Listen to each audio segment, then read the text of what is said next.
Olá! Trataremos hoje do tema legislação educacional.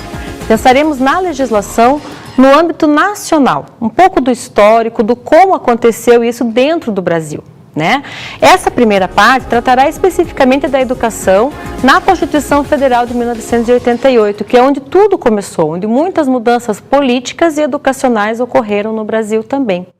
Quando nós pensamos em educação e pensamos na Constituição, ela marca todo um marco histórico mesmo de uma democratização tanto do país quanto da educação. Ali você percebe mudanças grandes nas preocupações de como a sociedade seria encaminhada a partir de agora, certo? Convido vocês a acompanhar um vídeo onde a gente vai se reportar lá ao ano de 1988, quando tudo isso aconteceu, que houve essa grande mudança no nosso país. Então acompanhem o vídeo. Pouco antes das 13h30, os presidentes da Constituinte, deputado Ulisses Guimarães, da República José Sarney e do Supremo Tribunal Federal, ministro Rafael Maia, chegaram ao Congresso. Eles foram saudados por tiros de canhão e pelo toque do hino nacional.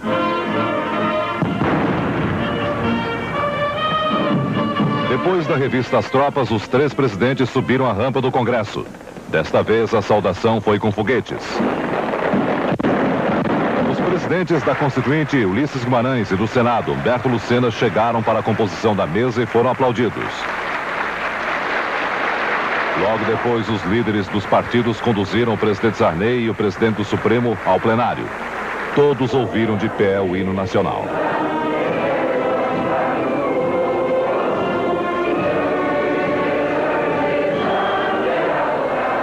O presidente da Constituinte assinou 5 exemplares originais da nova Constituição e, precisamente às 3:45, fez a promulgação. Declaro promulgada o documento da liberdade, da dignidade, da democracia, da justiça social do Brasil. Que Deus nos ajude que isto se cumpra. O vídeo nos mostra um momento muito importante na história do nosso país. Toda essa preparação, essa comemoração que houve realmente no dia da promulgação da Constituição, marcou uma nova etapa na história do Brasil. Veio de um período pós-ditadura, né? Quando se começou a se criar uma nova história dentro do nosso país. E essa nova história tem até hoje várias consequências. A nossa, que nós vamos centrar aqui hoje, principalmente, é com relação à educação. O que essa Constituição que foi então promulgada traz com relação à educação? Vamos pensar um pouquinho também sobre todas as consequências que essa promulgação da Constituição trouxe para o âmbito social. E para a gente entender um pouquinho mais da importância que isso teve, eu convido vocês a assistir um segundo vídeo agora, que vai mostrar a emoção e a vontade que se tinha de mudança no momento dessa promulgação. Acompanhe o segundo vídeo, por favor. A Constituição certamente não é perfeita. Ela própria o confessa ao admitir a reforma. Quanto a ela, discordar, sim. Divergir, sim. Descumprir, jamais. Afrontá-la, nunca.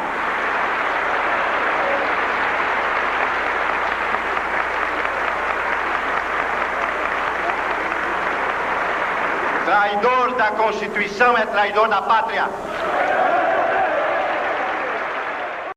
Então, esse segundo vídeo, o discurso, né, do deputado Ulisses Guimarães, ele traz justamente a imagem da importância que isso teve para o nosso país, que essa promulgação teve para o nosso país. O discurso mostra justamente o quanto você deve cumprir a nova lei, o quanto ela veio realmente para dar uma nova fase para o nosso país. Dentro dessa Constituição, ela traz muitas especificidades do como deveriam ser regidas as leis, as normas dentro do Brasil. Mas, em especial, com relação à educação, é o que nós vamos frisar aqui nesse tema, certo? A Constituição Federal, ela já existiu antes de 1988 com outros objetivos. E dentro desses objetivos cabe uma reflexão para a gente pensar um pouquinho também na história da educação. As outras constituições e todas as constituições que vieram antes de 1988 sempre tiveram um cunho, um objetivo que estava diretamente relacionado à realidade social da época. Então, na época onde por exemplo, no início do século, onde a era industrial era muito importante, o que a gente queria ali? A gente queria pessoas que tivessem uma formação específica para o trabalho nas empresas e tudo mais. A educação nessa época e a Constituição dessa época também voltava mais para esse âmbito. Com a evolução e com as outras constituições que foram acontecendo, elas estavam sempre relacionadas à demanda social, e a de 88 veio especialmente e principalmente demarcando a questão da democracia, né? Antes da Constituição de 1988, o Brasil vivia uma época de ditadura, onde o parâmetro era outro, onde a vivência dentro do país era outra, né? A partir de 1988, então, isso começou a ser diferente. Mas o que será que a Constituição de 1988 traz com relação à educação? Com relação à educação, ela traz especificidades, ela separa de melhor forma realmente o que o Brasil espera da questão da educação e separou principalmente esse termo em níveis. Começou a especificar justamente o que era educação infantil, o que seria tratado na educação infantil, ensino fundamental, ensino médio, ensino superior. Entrou ali também um pouco da educação profissionalizante, entrou o EJA, né, que era a questão de você atender pessoas, inclusive, que não teriam conseguido uma formação no tempo certo de escolaridade, como atender essa demanda das pessoas que não conseguiram estudar na idade certa. Certo? Então, nessa Constituição apareceu justamente um atendimento especializado para essas pessoas, né? Quando se trata de educação profissionalizante, né, de você ter um ensino médio profissional, isso durante um tempo aqui no Brasil mudou um pouquinho também. Existiam os profissionalizantes, de repente o ensino médio veio com um caráter somente de ensino médio e a profissionalização passou para as universidades. Hoje, nós já temos novamente ensino profissionalizante ofertado no ensino médio também. E aí são feitos adendos, são feitas pequenas observações dentro da Constituição e que abre um leque para ela ser atualizada de acordo com uma demanda social também, certo? No que se refere mais à educação, a Constituição traz esse parâmetro não somente numa subdivisão do que é tratado em cada nível, mas também uma preocupação direcionada com a gestão dessa educação, com a formação dos professores dessa educação. É muito interessante visualizar nesse documento especificado esses capítulos que falam sobre a educação, aprofundar um pouquinho com relação a isso, porque a questão da formação é uma questão da preocupação do governo também. A questão do ambiente adequado também é uma preocupação do governo, principalmente no que se trata de escolas públicas, né? Das públicas o governo fornece, das particulares ele pode exigir que essas questões sejam cumpridas. Certo? Então, a Constituição, além de trazer um novo parâmetro, além de trazer uma outra visão de sociedade, ela traz também uma visão específica do que é a relação da educação no país a partir de então. Certo? Falaremos agora, então, sobre a educação no Estatuto da Criança e do Adolescente. Mas o que é o Estatuto da Criança e do Adolescente? Mesmo com a promulgação da Constituição de 1988, era necessário que surgisse um documento específico pensando justamente nessa formação e nessa vida da criança e do adolescente em sociedade.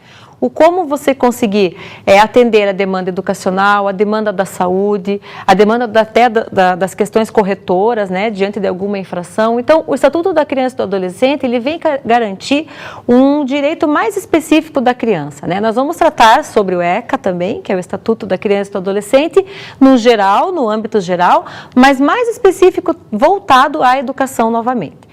Para entender um pouquinho desse histórico, do como ele começou e da diferença que ele tem dos documentos anteriores, eu convido vocês a assistir o vídeo para compreender um pouquinho mais desse histórico. É comum os especialistas se referirem ao Estatuto da Criança e do Adolescente como um divisor de águas na história da infância brasileira. O que essa legislação tem de tão inovadora com relação ao código que vigorava antes do Estatuto? O Estatuto ele passou a ser tratado como um grande marco de mudança em função da forma como ele passou a tratar as crianças e os adolescentes.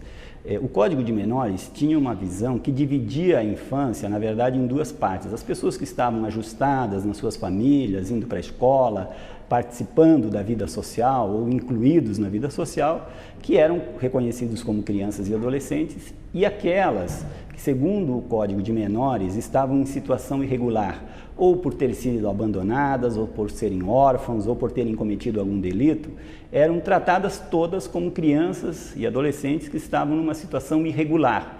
E a elas se chamava, de uma forma muito estigmatizada, de menores. Era uma divisão conceitual, que o Estatuto rompeu com essa divisão e passou a tratar as crianças e adolescentes como crianças e adolescentes, sem fazer nenhuma discriminação em função da sua situação social, econômica, regional, cultural. Por isso que nós hoje temos um instrumento que é o Estatuto da Criança e do Adolescente, que ele não é melhor do que o Código de Menores no sentido de que ele aperfeiçoou o Código de Menores. Ele superou o Código de Menores, ele deixou para trás essa visão arcaica, essa visão desconectada da realidade e trouxe um instrumento jurídico muito mais capaz e muito mais eficiente em assegurar os direitos dessa parte da população. Então, como o vídeo nos mostra, antes do Estatuto da Criança e do Adolescente, existia um documento onde a criança e o adolescente era chamado apenas de menores, os menores de idade, né, os que não tinham a idade ainda para serem pessoas adultas. E esse documento específico, ele tinha uma vinculação mais direcionada para as crianças que não estavam inseridas numa demanda de classe social. Crianças com famílias, crianças dentro da escola, poderia ser mais direcionada a crianças de rua, crianças com uma condição social inferior. O que o Estatuto da Criança e do Adolescente traz e qual é o grande marco dessa mudança, né?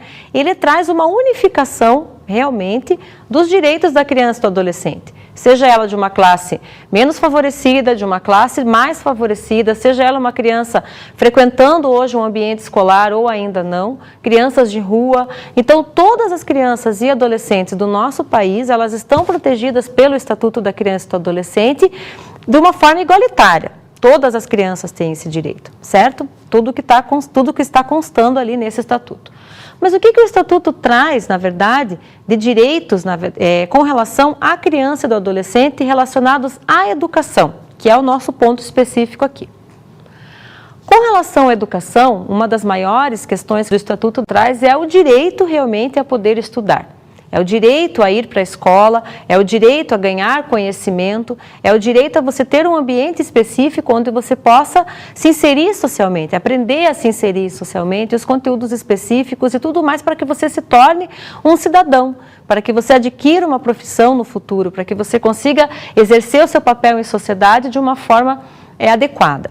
Então, o que o Estatuto traz? Primeiro, o direito com relação ao espaço escolar, à escola, ao cuidado que se deve ter com relação à família, com relação à escola. A família, ela é responsável por encaminhar essa criança para a escola, por fazer com que ela vá até esse ambiente de uma forma adequada, limpa, com material, que ela chegue no horário, que ela faça todas essas questões dentro do ambiente escolar, de uma forma que ela realmente consiga aprender. Né? Ele especifica que a criança, se a gente for pensar, até determinada idade, ela não consegue ter essa responsabilidade sozinha, do ir até a escola, do estudar. Então, quem é o responsável principal?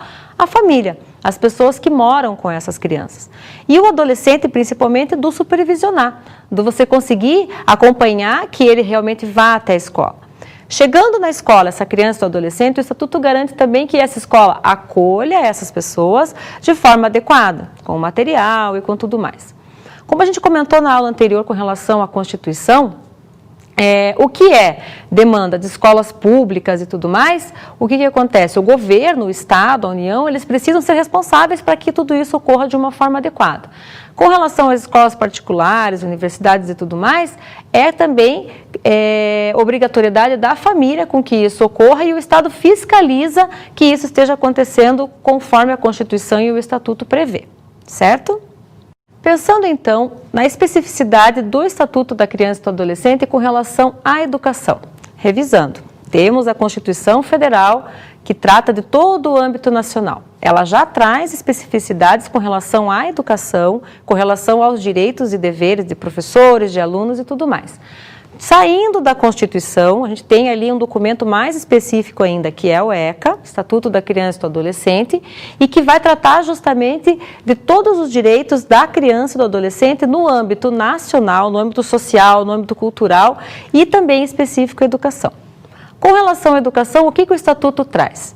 primordialmente, a criança e o adolescente têm direito à educação, têm direito a frequentar uma escola, tem o direito de que esse ambiente seja adequado para que ela consiga aprender, para que ela consiga se desenvolver, né, para que ela consiga socializar, para que dentro desse ambiente ela tenha o conhecimento, a cultura também, para que ela aprenda ali as questões básicas de convívio social e que ela se torne principalmente um cidadão. Hoje as escolas têm uma preocupação muito grande, inclusive, em preparar a criança ou adolescente para ser um cidadão. Além de conteúdos específicos, se quer que essa criança e esse adolescente saia da escola preparado para interagir em sociedade, preparado para que ele consiga ter uma profissão, para que ele consiga lidar com todas as leis do nosso país, para que ele consiga cumprir a sua obrigação realmente como cidadão. O Estatuto garante, ele garante esse direito de que todos devem frequentar esse ambiente escolar para isso, né? A escola precisa estar preparada para receber, na verdade, essas crianças e esses adolescentes de forma adequada. No caso das crianças, além da escola receber adequadamente essa demanda, né, essa clientela, a família também tem uma obrigatoriedade específica nesse momento. A família precisa conduzir a criança até essa escola. Ela precisa achar um lugar onde tenha uma vaga, onde a criança consiga se adequar a esse ambiente também. Família e escola trabalham juntas para que esses direitos sejam cumpridos. A criança não consegue chegar sozinha na escola, né? A família precisa, ela tem uma função essencial nesse momento, que é o levar. Né? Tanto que as escolas, hoje existe uma obrigatoriedade dentro do ambiente escolar, a criança que não frequentou a escola, que faltou 5 dias seguidos, precisa ser ligado para a família, precisa saber por que essa criança não está frequentando a escola, por que motivo ela está faltando, para que a escola mostre a responsabilidade que ela tem justamente e que a criança vá para a escola, e que ela esteja frequentando corretamente esse ambiente. Então, esse trabalho conjunto, família e escola, e essa obrigatoriedade que cada uma tem, ela é muito forte demonstrada no Estatuto. O adolescente, a criança, até a idade adulta, né, ele precisa, na verdade, desse suporte. Ele precisa que família e escola acompanhem, que família e escola direcionem para que tudo isso aconteça de uma forma adequada, porque ele tem uma educação realmente que o torna um cidadão responsável e um cidadão atuante no meio em que vive. Trataremos agora em específico sobre a Lei de Diretrizes e Bases da Educação Nacional, que atua diretamente com todas as questões que regulamentam o âmbito nacional de educação.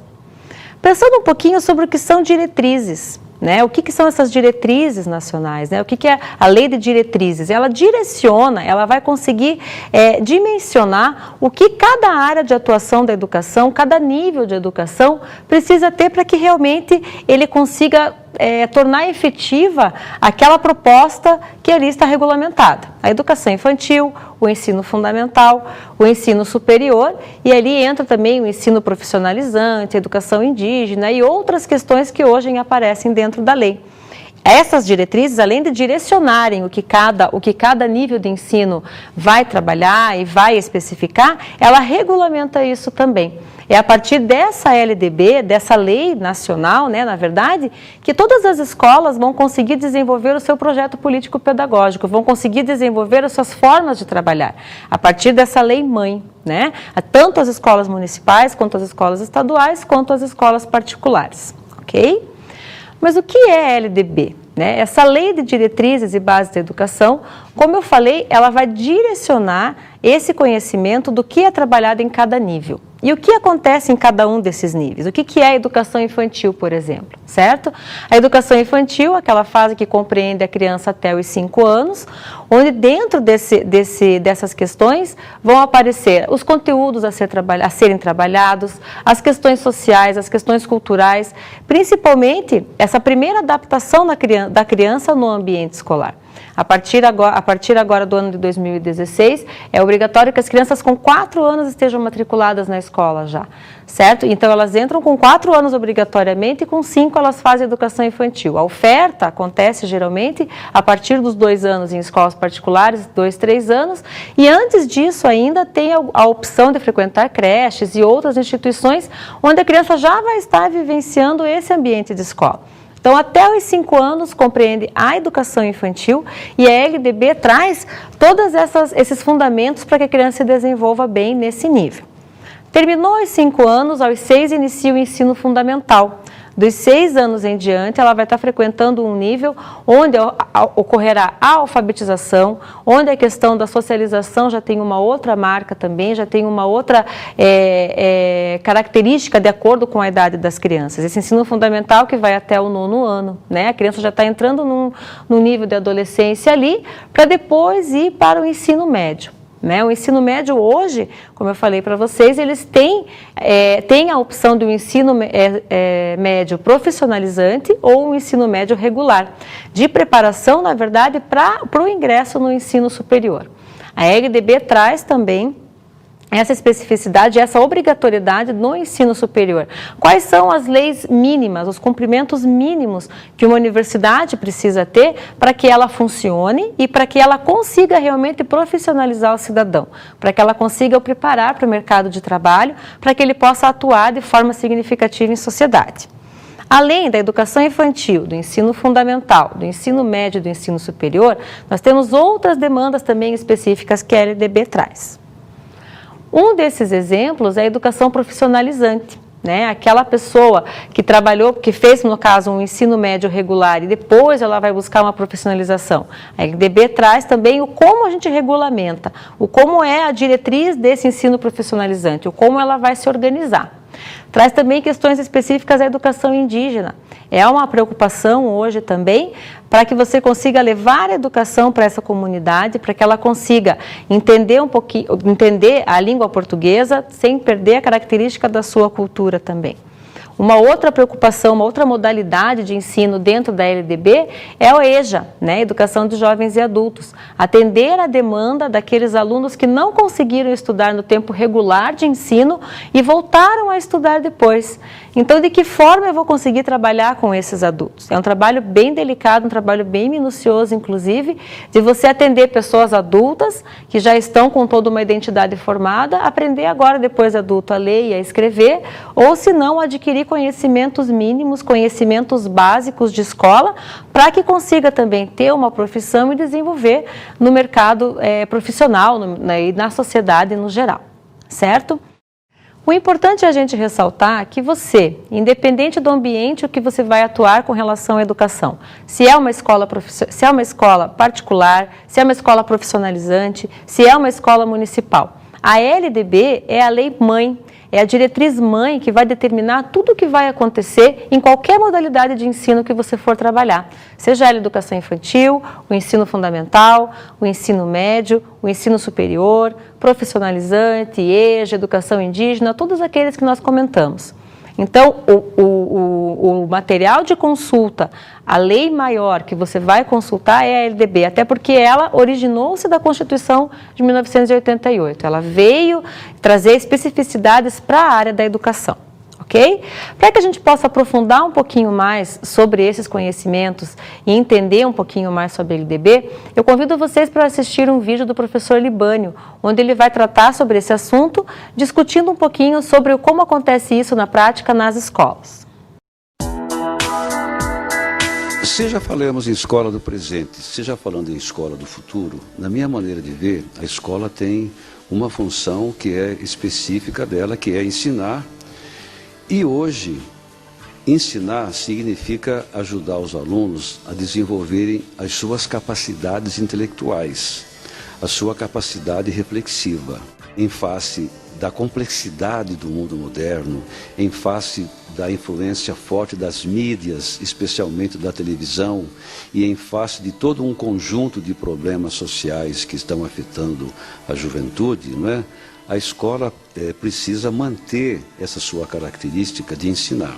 O bom professor é aquele professor que consegue organizar os seus conteúdos, levando em conta as características dos alunos. Os professores hoje não podem desconhecer que os alunos vêm à escola com uma variedade muito grande de saberes que ele encontra fora da escola. A escola hoje não detém o monopólio do saber.